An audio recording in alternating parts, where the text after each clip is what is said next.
Paz do Senhor, meus irmãos.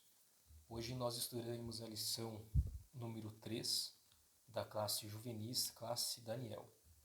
O título da nossa lição é uma pergunta, é a seguinte pergunta: por que Deus nos criou?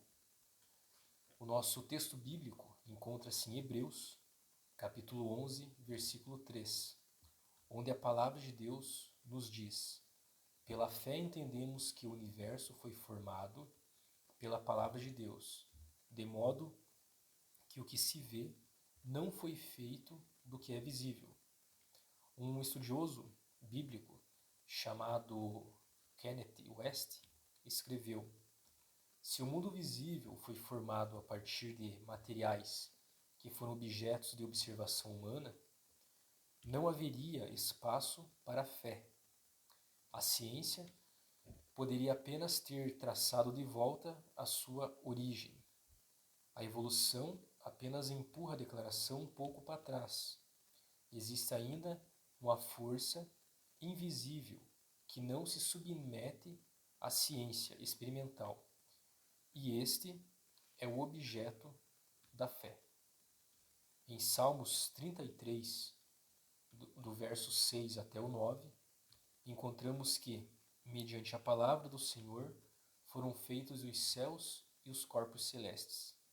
Pelo sopro de sua boca, pois ele falou e tudo se fez. Ele ordenou e tudo surgiu.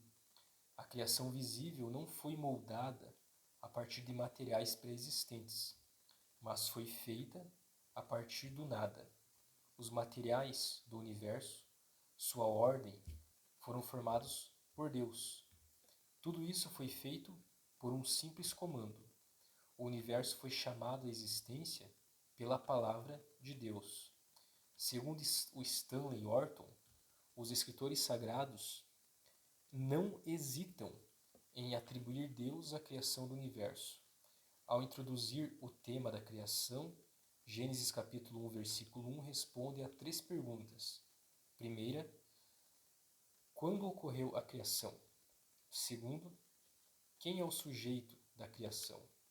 E terceiro, qual é o objetivo da criação? Então, Gênesis capítulo 1, versículo 1, destaca o fato de um começo verdadeiro, ideia evitada pela maioria das religiões e filosofias, antigas e modernas. Bara permanece indicar que os fenômenos físicos vieram a existir naquela ocasião e que não tinham existência prévia, na forma em que foram criados pelo falar divino. Em outras palavras, até esse momento nada, absolutamente nada existia, nem mesmo um átomo de hidrogênio. Me perdoe. Do nada, Deus criou os céus e a terra. De conformidade com Gênesis capítulo 1, versículo 1, o sujeito da criação é Deus. Então, o Deus Trino e Uno operou de modo cooperativo na criação. A criação é atribuída ao Filho, em João capítulo 1, versículo 3. Além disso, em Gênesis capítulo 1, versículo 2, inclui a participação do Espírito Santo. Então, a criação foi um ato da livre vontade de Deus.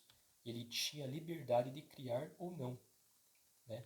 E Thomas Oden observa: a verdadeira história da criação diz respeito ao relacionamento entre as criaturas e o Criador, e não as criaturas por si só.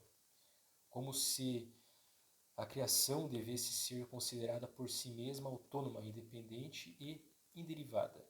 Então Deus não só planejou detalhadamente cada etapa da criação, como também executou cuidadosamente e minuciosamente toda a sua vontade. Não houve espaço para coincidências ou melhorias. Ao concluir sua obra-prima, diz a Bíblia que viu Deus que tudo o que tinha feito era bom, né? Conforme Gênesis capítulo 1, versículo 31. Toda a criação de Deus se deu a partir do nada. Deus, né, de acordo com a Bíblia, o ato criativo de Deus se concretizou por meio de sua palavra. Ele disse e tudo se fez. A declaração de fé das Assembleias de Deus, no capítulo capítulo 7, encontramos que cremos, professamos e ensinamos que o homem é uma criação de Deus. Em Gênesis, capítulo 2, versículo 7, encontramos que Deus formou o homem do pó da terra e soprou em seus narizes o fôlego da vida, e o homem foi feito alma vivente. Em Gênesis capítulo 1, versículo 27, a palavra de Deus nos diz que Deus criou o homem à sua imagem e semelhança, macho e fêmea.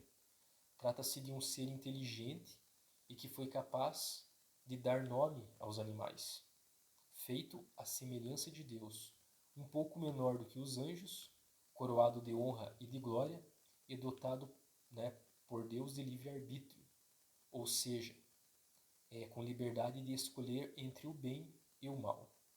Então podemos afirmar que nenhuma outra criatura foi feita como o homem, que é considerado a coroa da criação.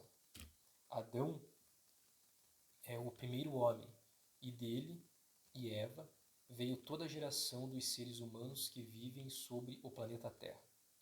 Segundo a Bíblia, no sexto dia da criação, Deus formou o primeiro homem, Adão, do pó da terra. Deus soprou o fôlego de vida nas suas narinas, conforme Gênesis capítulo 2, versículo 7. Depois, vendo que não era bom que o homem vivesse só, formou igualmente a primeira mulher, Eva, da costela do homem, para ser sua auxiliadora, sendo esta carne da sua carne e osso do seu osso, conforme Gênesis capítulo 2, do versículo 18 até o versículo 23. Então, o ser humano, diferente de tudo que foi criado, possui uma particularidade. Foi feito à imagem e semelhança de Deus, conforme Gênesis capítulo 1, versículo 27. Esses dois termos descrevem nossa singularidade. Tais características não devem ser entendidas como semelhança física com Deus, pois a Bíblia diz que o Senhor é Espírito, e não possui um corpo material, conforme João, capítulo 4, versículo 24. Então, a imagem de Deus no homem significa a imagem espiritual e moral. Então, entretanto, com a entrada do pecado no mundo, a imagem de Deus no homem foi corrompida. Deus nos criou para o louvor da sua glória, conforme encontramos em Efésios capítulo 1, versículo 11. Nós fomos feitos por Deus e para Deus. Fomos criados para amá-lo, glorificá-lo, honrá-lo e cumprir sua vontade. Em Romanos capítulo 11, versículo 36, encontramos que por ele e para ele são todas as coisas. A ele seja a glória para sempre. Amém. E em 1 Coríntios, capítulo 10, versículo 31, encontramos que assim quer vocês comam, bebam ou façam qualquer outra coisa, façam tudo para a glória de Deus. Deus é o Senhor de tudo e todos, e a Ele devemos nos submeter em obediência e amor. O Deus eterno, ao criar o homem, ele entregou-lhe a intransferível tarefa de cuidar e zelar da natureza, o que chamamos de mandato cultural, conforme Gênesis capítulo 1, versículo 28. Então, o mandato cultural é a ordem de Deus para que o homem cresça em todas as esferas, porém, sempre cuidando e mantendo tudo que ele criou. Precisamos honrar a Deus em todas as esferas, de nossa vida, quer seja no trabalho, na escola, na família, na igreja, em nossa relação com o meio ambiente ou na sociedade como um todo. Então somos mordomos de Deus e não proprietários.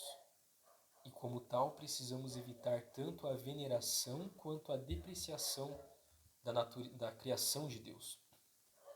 Pois tudo é dele, O Senhor deu capacidade aos seres humanos para construírem e estabelecerem famílias, preservar o meio ambiente, promover justiça social, estimular a solidariedade e o altruísmo. e utilizar os meios de comunicação da maneira inteligente. Então, somente cumprindo com o nosso mandato cultural poderemos nos tornar bons administradores da criação de Deus, influenciando positivamente esse mundo corrompido e afastado de Deus pelo pecado. Então, o universo, os seres vivos e o ser humano exigem a existência de um ser inteligente que não apenas projetou, mas executou todas as coisas minuciosamente, como são. Então, o Todo-Poderoso é ninguém mais, né, que o Criador do Universo e da vida. Então, cuide da boa criação de Deus e seja um administrador fiel daquilo que Deus colocou sobre nossa responsabilidade. Amém? Deus abençoe a cada um de vocês e até a próxima.